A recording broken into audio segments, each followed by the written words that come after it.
This morning, Linda stared at her dinner tray like it held poison. My stepmother, once obsessed with portion control, now flinched at the sound of silverware. I handed her a meal, 3 ounces of fish, no starch. She glanced at the locked pantry. Years ago, she controlled my hunger, now I control hers. Last week, she tried reporting me. The doctor tightened her restrictions instead. I smiled. She taught me this. Subscribe so you don't miss what's next. When I was 9, Linda called me a greedy pig for asking for lunch.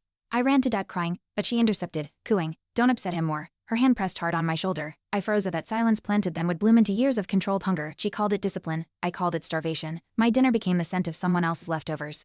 I learned early, don't ask, just endure. At 12, Linda started weighing my food. She logged every bite in a journal she locked in her nightstand. I once sneaked an extra cracker and spent the next day locked in my room. Dad said I was dramatic. Linda said it was for my health. But I remember shaking hungry, pressing my ear to the door hoping to hear a plate. That journal became her Bible, my shame, her scripture. By high school, Linda monitored my weight weekly. If I gained a pound, I lost privileges, no phone, no outings, my clothes hung loose.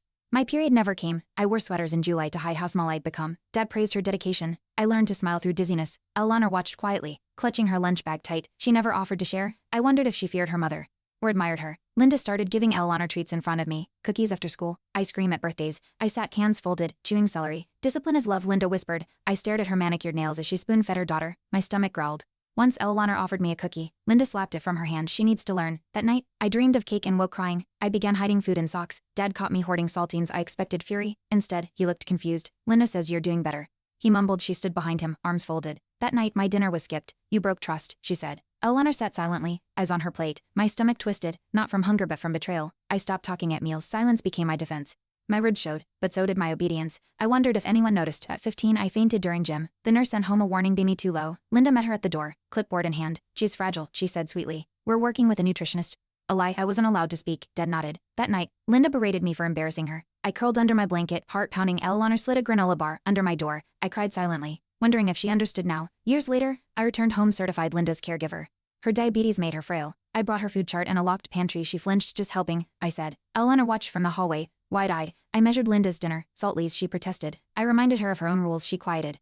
This wasn't revenge. It was routine. When she's taught me calories, discipline, silence. But now I was the one counting. Linda complained to her doctor about me. "Too strict," she said. I handed him her records, charts, sugar levels, missed meds, cold factual. "She's at risk," I stated. The doctor nodded. He added stricter food guidelines. Linda's eyes widened. "But I'm hungry." I met her gaze. "Discipline is love." Her lips trembled. Eleanor whispered, "You sound like her." My hands shook as I set the dinner tray down.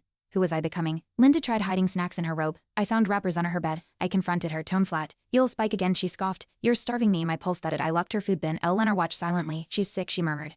I nodded, but the key stayed in my pocket. I was her guardian now, her keeper. That night, I stared at the ceiling, remembering my own hunger, justice or punishment. Eleanor found Linda crying over a locked fridge. "I'm not cruel," I told her. "She needs structure." Eleanor didn't reply. That evening, she didn't eat either. She left her plate untouched. Guilt prickled. Unwelcome. Linda had earned this, hadn't she? But Eleanor wasn't the enemy. I handed her a snack later. "Thanks," she whispered. Her eyes searched mine. I wondered if I was passing on pain or breaking it. Linda lashed out one morning, hurling her breakfast tray. "You want control?" she shouted. "You win." Oatmeal splattered the wall. I stood frozen. Then calmly, I cleaned it up. "We'll try again tomorrow," I said. She blinked, stunned. I didn't yell. I didn't punish. I followed the plan. Eleanor helped mop the floor. "You okay?" she asked. I nodded, but something inside me shifted. This wasn't about revenge anymore. Linda wrote to Adult Protective Services, claiming I was abusing her.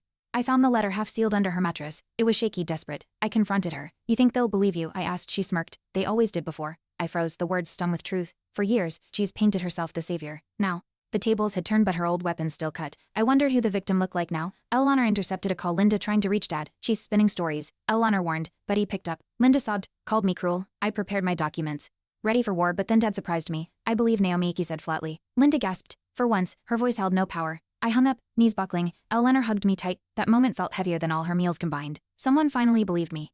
Linda started skipping meals on purpose, trying to tank her sugar and make me look negligent. Her glucose monitor buzzed warnings. I documented everything. When paramedics came, she lied she starved me. They paused. Then Eleanor spoke. "No, she saved her." That statement changed the room. Linda's lies exposed. I looked at my stepsister Allie now. Her truth protected mine. For the first time, we weren't pawns. We were witnesses. I received an anonymous letter, photos of Linda's journals from years ago, my food logs. Weight charts, punishments, all in her handwriting. Someone had found them in storage. I submitted them to the agency overseeing her care. Weeks later, they called. "We've reassigned her case." Linda's privileges dropped. Her voice cracked. "Who did this?" she whispered. I didn't answer. Maybe justice had other eyes watching. Maybe karma kept receipts. Either way, I wasn't alone. Linda's doctor changed. The new one reviewed her history, noted inconsistencies, and launched an internal review. "Your care is ethical," she told me privately. "Hers historically isn't." Eleanor sat in the waiting room, gripping my hand. Linda stared at us, eyes sunken. The woman who'd once dictated every bite now asked permission for snacks. That night, I unlocked the pantry briefly, not for Linda, but for myself. I chose control, not cruelty. Eleanor confessed something late one night. She punished me too in secret. Her voice cracked. I thought I was the favorite. My chest tightened. She needed someone to hate more, I whispered. We sat in silence, two survivors of the same household. I never imagined Linda hurt her too, but pain shared became pain named. Eleanor's truth shifted the weight. We weren't enemies in her game. We were casualties reclaiming names. One morning, I found Linda sitting in the kitchen alone, the pantry key in her hand. She hadn't used it. I wanted to, she said. But I didn't. Her voice was small. You win. I didn't smile. There was no joy in this, just fatigue. I took the key, locked it away. This isn't about winning, I said. But maybe it was, or maybe it was about not losing myself anymore. Eleanor bought me a journal. Mine, I saved it, she said. My handwriting was shaky. Notes from high school, food skipped, feelings buried. I hadn't seen it in years. Why, I asked. She looked away. I didn't want to forget what she did. That book became evidence. But more proof of survival. I hugged her. Thank you. For the first time, my past wasn't a secret. It was written, witnessed, and preserved. Linda tried one last tactic, refusing medication. I called emergency services. They found her conscious but weak, in the hospital. She claimed I withheld care. I showed them time-stamped logs, video feed, dosage charts, cold, clear proof. A nurse leaned in. We see this sometimes, patients trying to rewrite the story. I nodded. Linda's silence afterward wasn't defeat, it was calculation. But I wasn't a scared girl anymore. I was prepared. Linda's social worker called. We've reviewed everything. You've acted with integrity. The relief didn't come right away. I expected vindication to feel louder, but it was quiet, just a soft exhale. I thanked her. Then sat in the car, gripping the wheel. Eleanor texted, "Want takeout tonight?" I smiled. Yes, no measuring, no guilt, just choice. Freedom looked like sesame noodles and shared laughter. The past hadn't vanished, but it had loosened its grip. Linda's old friend visited unexpectedly. You were such a skinny child, she said, eyes flicking to me. Linda always said you were picky. I smiled. She kept journals. You should read them. The woman paused, suddenly uneasy. She's changed, she muttered. I handed her photocopies. No yelling, just truth. Later, Eleanor whispered, that was brutal. I replied, that was justice. Sometimes truth doesn't need volume. Just clarity. Just facts. Just finally daylight. A journalist contacted me writing about historical child abuse in normal homes. She found me through an old forum post. Would you talk anonymously, she asked. I hesitated, then nodded. I shared facts, dates, emotions, not revenge record. My story became a paragraph in a feature piece. Linda's name wasn't used, but I knew. Eleanor read it aloud, voice steady. We lit a candle that night. For the girl we were, for surviving. Linda's insurance revoked her private care privileges. Her file marked prior misconduct and high scrutiny. She now shared a room with two others, meals supervised. She scowled at the cafeteria tray. They watched me like a child.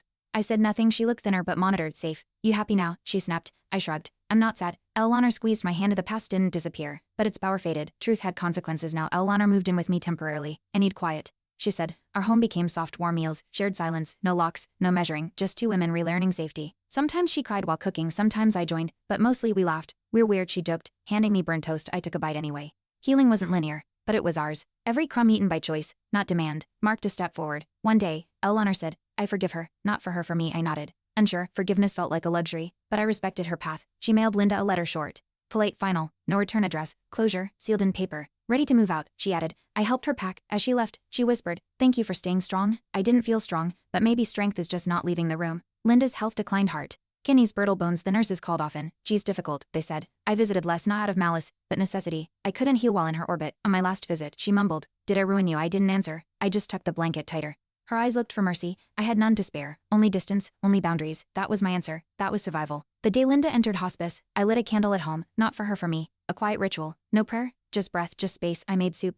My favorite, ate slowly, fully, alone by choice. That night, I journaled again, new pages, fresh ink. She taught me control. I learned balance. I wrote it twice, once for me, once for the girl I'd been, and then I slept, finally, without hunger. After everything, I found peace not in punishment, but in routine. Mornings with coffee, evening walks, my own groceries chosen without fear. Linda faded, her power, her presence, but inside her voice lingered, too much, too little. I learned to silence it, not by fighting, but by replacing it with laughter, music. Eleanor's surprise texts. The pantry is open now. No locks. My journal holds new recipes, not weight logs. I said once, I'll never be like her. I was wrong. I was better, kinder, stronger, freer. I became who I needed back then. That's enough. I teach now nutrition workshops for teens, especially those in foster care. Food is fuel, I say, but also, food is not shame. Their eyes widen, some nod. One girl drew a lock on her lunchbox. We talked. She started bringing sandwiches again. Healing is slow, but it echoes. I trace it in each choice I make, not to control, but to nourish. I don't tell them my full story, just enough, just truth, just hope, and that's where the power lives, in passing it on without passing the pain. Linda's care is now fully supervised.